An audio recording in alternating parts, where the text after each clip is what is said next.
విచ్చేసిన వారందరికీ నమస్సుమాంజలి.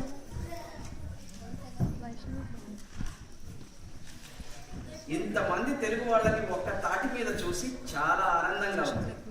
మన తెలుగు వాళ్ళందరూ కలిసి ఈ పండుగ చేసుకోవడాన్ని చూసి ఈ మధ్య డచ్ వాళ్ళు తెలుగు అనగా ఏమిటి అని అడిగారు.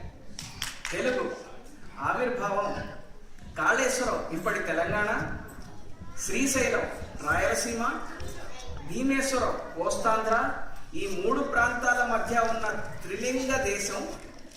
అక్కడ మాట్లాడే భాష తెలుగు. శాతవాహన సామ్రాజ్యం ప్రభావం చేత ఉగాది అని మనం అన్నా, యుగాది అని కర్ణాటక వారు అన్నా, గుడి పడవ అని మహారాష్ట్ర వాళ్ళు అన్నా, అది ఒకే రోజు 3 రాష్ట్రాలు కొన్ని వేల సంవత్సరాలుగా జరుపుకుంటున్నాం.